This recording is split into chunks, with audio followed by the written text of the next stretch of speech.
सुप्रभात मित्रों,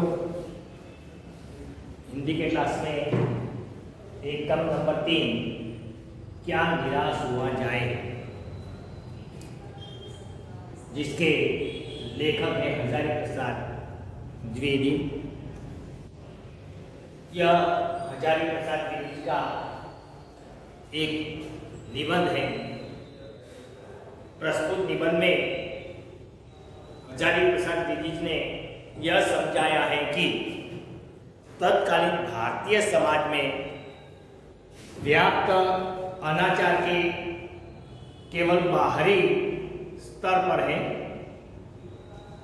वास्तव में आज भी लोग मानवीय मूल्यों के प्रति आस्था कायम रही है। अपने जीवन में घटित कुछ घटनाओं के द्वारा बताया गया है कि हमें निराश होने की जरूरत नहीं है। जीवन के प्रति हमें आस्था कायम बनाए रखना चाहिए। तो द्विवेदी ने, हजारी प्रसाद ने इसके अंदर 2 दृष्टांत के द्वारा यह बताया है कि आज भी मनुष्य के अंदर मानवता मरी नहीं है। तो देखते हैं ऐसा एकम क्या निराश हुआ जाए। आप सब विद्यार्थी अब अपनी किताब पास में रखें ताकि एकम अच्छी तरह से हम देख सकें। तो देखें, मेरा मन कभी कभी बैठ जाता है। मन बैठ जाना है तो एक मुहावरा है जिसका अर्थ होता है उदास हो जाना। हजारी प्रसाद द्विवेदी कहते हैं कि कभी कभी बैठे बैठे मैं सोच विचार में पड़ जाता हूँ, सोचते सोचते मैं उदास हो जाता हूँ, मेरा मन बैठ जाता है। कारण क्या है?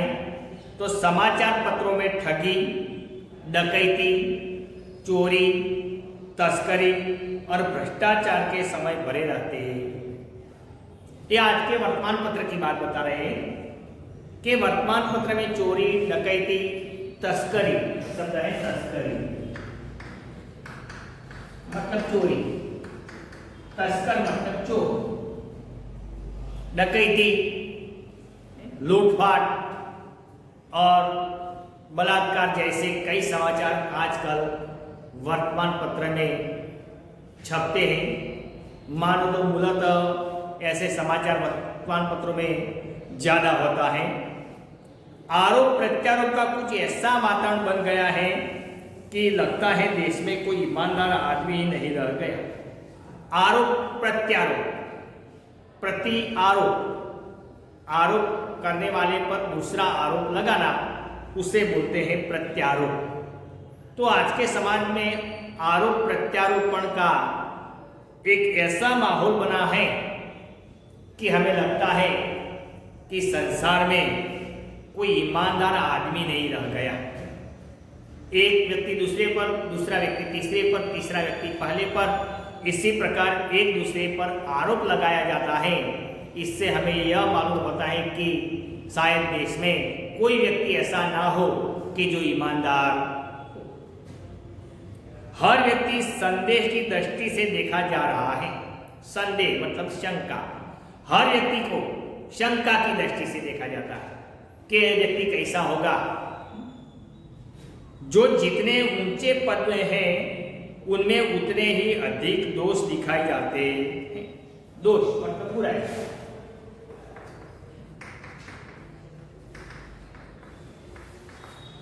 जो व्यक्ति जितने ऊंचे पद पर है उसके अंदर ज्यादा बुराई ढूंढी जाती है।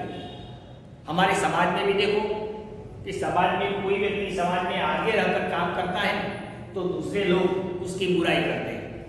वे अच्छा काम करते हैं वही नहीं देखते, उसकी अच्छाई उसके सामने दिखाई नहीं देती, लेकिन उसको गिराने की कोशिश करते हैं। इसके अंदर दोष ढूंढते हैं, इसके अंदर गुण क्या है वह ढूंढते नहीं। तो समाज में आज ऐसा हो रहा है। एक बहुत बड़े आदमी ने मुझसे एक बार कहा था कि इस समय सुखी वही है जो कुछ नहीं करता। एक बहुत बड़े आदमी ने, लेखक कहते हैं कि मुझे एक बार बताया था कि इस संसार में सबसे सुखी कौन है, तो जो कुछ करता नहीं वह। इसका कारण कि जो कुछ करता है उसके अंदर लोग दोष ढूंढते हैं, बुराई ढूंढते हैं, और जो लोग कुछ नहीं करते उसके अंदर तो न बुराई ढूंढते हैं न दोष ढूंढते हैं, तो वे सुखी। इसलिए एक बड़े आदमी ने, लेखक कहते हैं कि मुझे बताया था कि संसार में जो सबसे कोई सुखी हो तो वह है जो कुछ करता नहीं, जो कुछ नहीं करता। जो कुछ भी करेगा उसमें लोग दोष खोजने लगेंगे, और जो लोग कुछ करने लगेंगे उसके अंदर तो लोग क्या ढूंढते हैं, दोष ढूंढने लगेंगे। उसके सारे गुण भुला दिए जाएंगे और दोषों को बढ़ा चढ़ाकर दिखाया जाने लगेगा। इस व्यक्ति के अंदर जितने अच्छे गुण हैं वह सारे अच्छे गुण भुला दिए जाएंगे, और इसके अंदर जो 1 2 3 बुरे गुण हैं वह बुरे गुणों को बढ़ा चढ़ाकर दूसरों के सामने प्रस्तुत किया जाता। अच्छाई सामने नहीं आती, बुराई सामने आती। आज भी हम किसी के सामने अंगुली करते हैं तो इसका मतलब होता है कि इसके अंदर एक बुराई है, लेकिन 5 अंगुली और 4 अंगुली हमारे सामने हैं, तो हमारे अंदर 4 दोष हैं। वह हमें हमारा दोष नहीं दिखाई देता, दूसरों का दोष दिखाई देता है। दोष किसमें नहीं होते? दोष में सभी लोगों के अंदर थोड़ा बहुत ज्यादा कुछ होता तो है। यही कारण है कि हर आदमी दोषी अधिक दिख रहा है, गुणी कम या बिल्कुल। इसका मतलब यही हुआ कि आज संसार में अधिक लोग दोषी दिखाई देते हैं और गुणी लोग कम अर्थात बिल्कुल नहीं। इस संसार में देखने के लिए जाओ ने तो लोगों के अंदर बुराई ज्यादा देखने को मिलती है, और इसके अंदर जो अच्छाई है वह बिल्कुल या कम देखने को मिलती। स्थिति अगर ऐसी ही तो निश्चित ही चिंता का विषय है। लेखक कहते हैं अगर यह स्थिति ऐसी ही रही तो एक चिंताजनक प्रश्न है, क्या कि सब लोग दूसरों को बुराई की दृष्टि से देखेंगे, उसके अंदर दोष ही देखेंगे, इसके अंदर गुण देखेंगे नहीं। और जब तक दूसरे लोगों के अंदर गुण नहीं देखते तब तक पारस्परिक प्रेम भावना बढ़ती नहीं। यह सही है कि इन दिनों कुछ ऐसा माहौल बना है कि ईमानदार से मेहनत करके जीविका चलाने वाला निरीह और भोले भाले श्रमजीवी पीस रहे हैं। निरीह निर्दोष।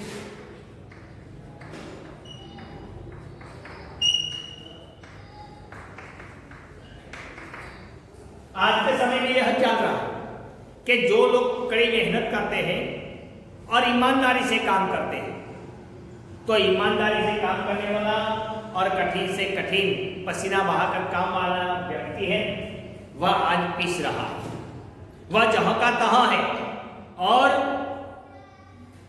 और झूठ तथा फरेब का रोजगार करने वाला फल फूल रहे। देखिए एक मुहावरा है, फल फूल रहना, फलना फूलना। विकसित होना।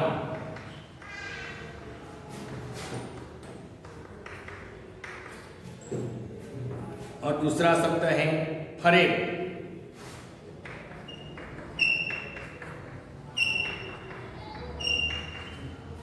आज जो व्यक्ति ईमानदारी से काम धंधा करता है वह बेचारा पिसता जाता है, उसका घर भी ठीक ठीक तरह से चलता है। लेकिन जो लोग फरेब या धोखे से धन कमाते हैं वे लोग विकसित होते जाते हैं।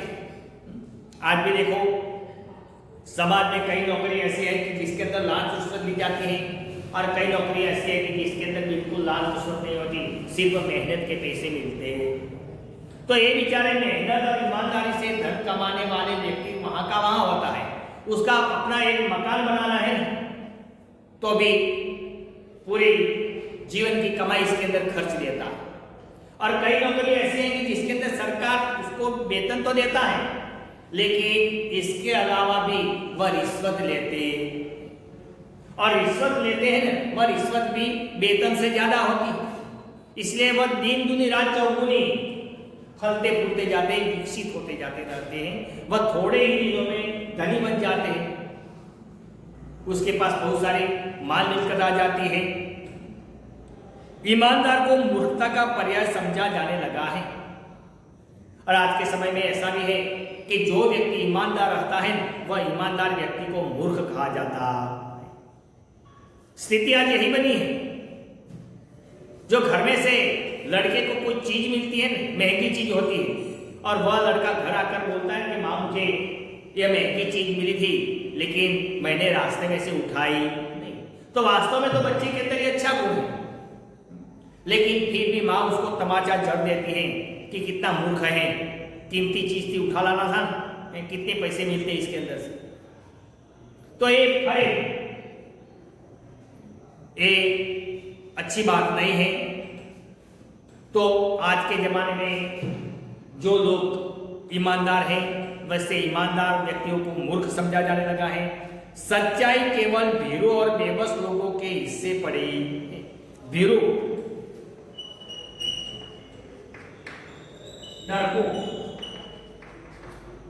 सच्चाई है वह सिर्फ भीरू लोगों के पाले पड़ी है। जो डरपोक होते हैं, जो कायर होते हैं, वही सच बोलते हैं। आज के समय में ऐसा है।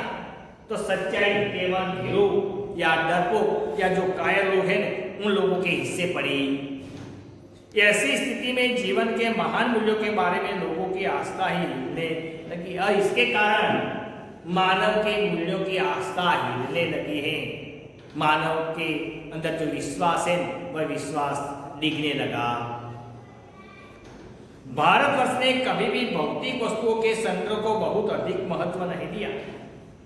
हमारा देश भारत, अरे भारतवर्ष ने भौतिक वस्तु मतलब सुख सुविधा की जो चीज वस्तुएं हैं वह, तो ऐसी भौतिक वस्तुओं के संग्रह को अधिक महत्व दिया नहीं। मतलब हमें ऐसी भौतिक सुविधाओं को संग्रह करने की बात यह नहीं बताई। उसकी दृष्टि से मनुष्य के भीतर जो महान आंतरिक तत्व स्थिर है, बाप से बैठा हुआ है, वही चरम और परम है। हमारे अंदर जो एक महान आंतरिक तत्व विद्वान है वह सबसे श्रेष्ठ है।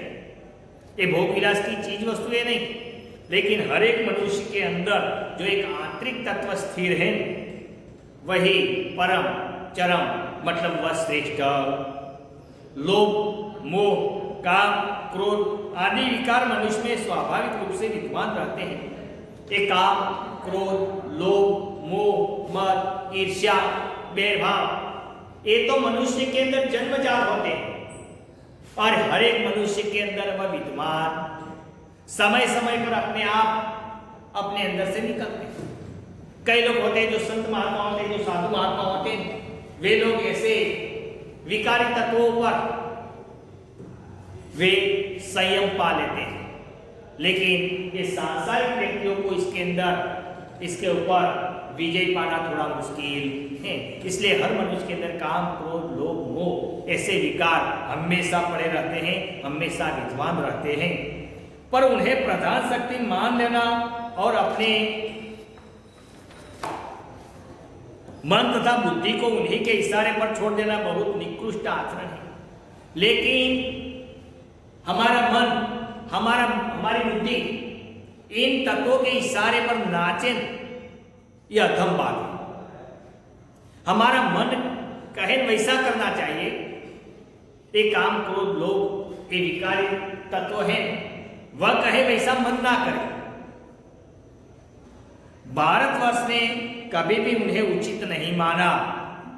भारतवर्ष ने मतलब भारतीय लोगों ने, हमारे हिंदू धर्म ने इस तत्वों को कभी उचित माना नहीं। उन्हें सदा संयम के बंधन में बांधकर रखने का प्रयत्न किया है। भारतीय लोगों ने ये विभिन्न तत्वों को, ये बुराइयों को संयम में बांधकर रखने का प्रयत्न किया। चाहे वह उसको संयम में रख सके या न रख सके वह दूसरी बात है, लेकिन हर एक व्यक्ति एक बुराइयों पर काबू पाना चाहता है और इसके लिए वह प्रयत्न भी करता है, परंतु भूख की उपेक्षा नहीं की जाती, बीमार के लिए दवा की उपेक्षा नहीं की जा सकती, गुमराह को ठीक रास्ते पर ले जाने के उपायों की उपेक्षा नहीं की जा सकती। जिस प्रकार भूख लगती है तो खुराक की उपेक्षा नहीं की जाती, बीमार व्यक्ति होता है तो बीमार व्यक्ति के लिए दवा की उपेक्षा नहीं की जाती। उपेक्षा मतलब अवहेलना, एक शब्द है उपेक्षा, अवहेलना। और एक शब्द है गुमराह, गुमराह, रास्ता भटका हुआ।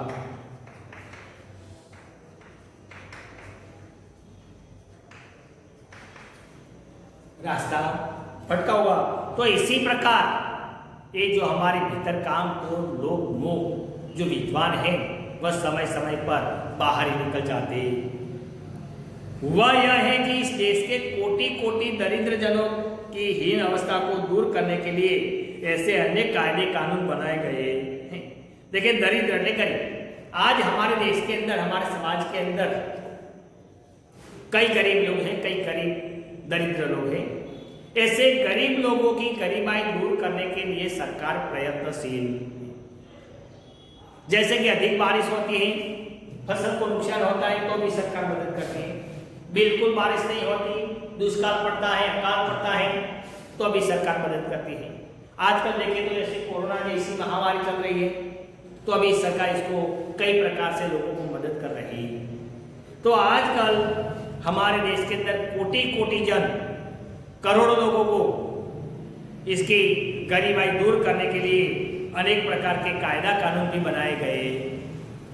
जो कृषि उद्योग, वाणिज्य, वाणिज्य का मतलब होता है व्यापार,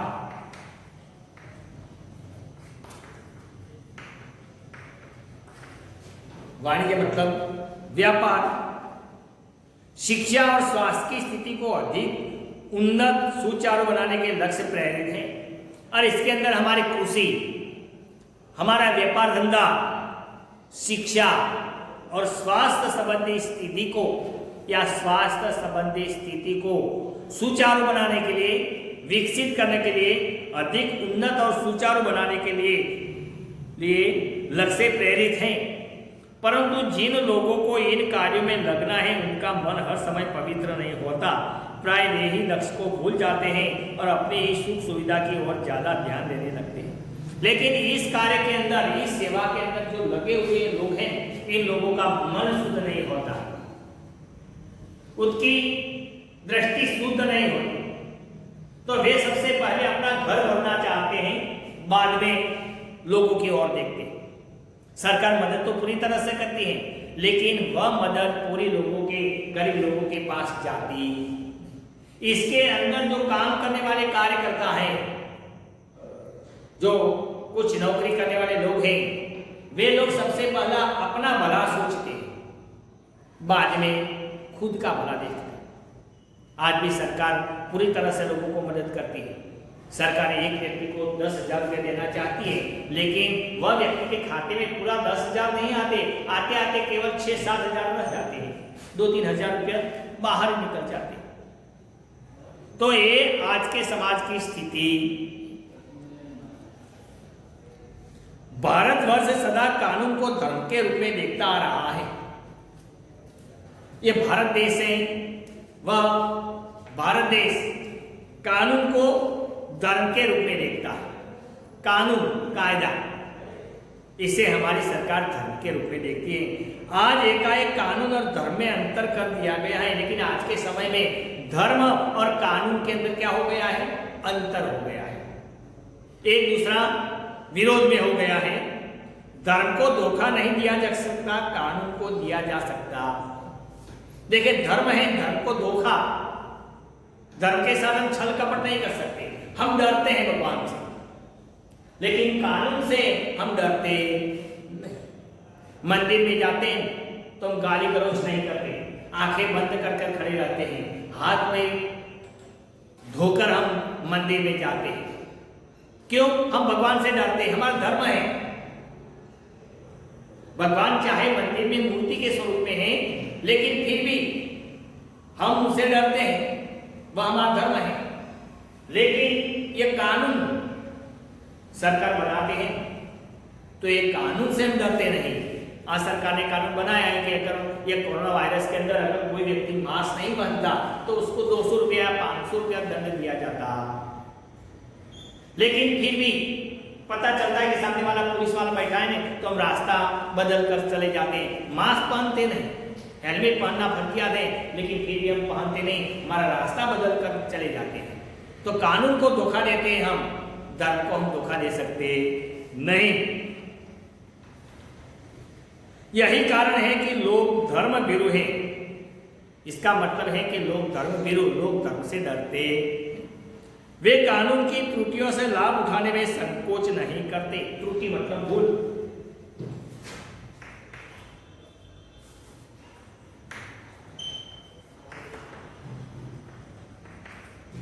कानून के अंदर जो कोई त्रुटि है तो इसके अंदर से लाभ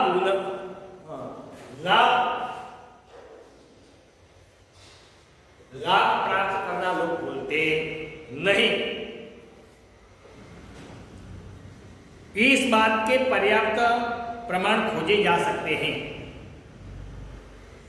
कि समाज के ऊपरी वर्ग में चाहे जो भी होता रहा हो, भीतर भीतर 12 वर्ष अब भी मनुष्य अनुभव कर रहा है कि धर्म कानून से बड़ी चीज। आज भी सब लोग ये जानते हैं कि धर्म वह धर्म है, कानून वह कानून है। कानून कभी धर्म का स्थान ले सकता नहीं। मतलब धर्म कानून से कई गुना बड़ा है।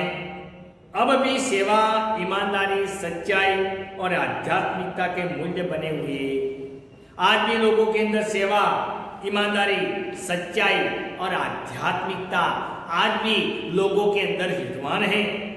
वे दब अवश्य गए, वे दब अवश्य गए हैं, लेकिन नष्ट हुए। ईमानदारी, सच्चाई, भलाई, सेवापरायणता ये लोगों के अंदर है सही, लेकिन वह नष्ट नहीं हुई। वह दब अवश्य गई है, लेकिन नष्ट हुई नहीं।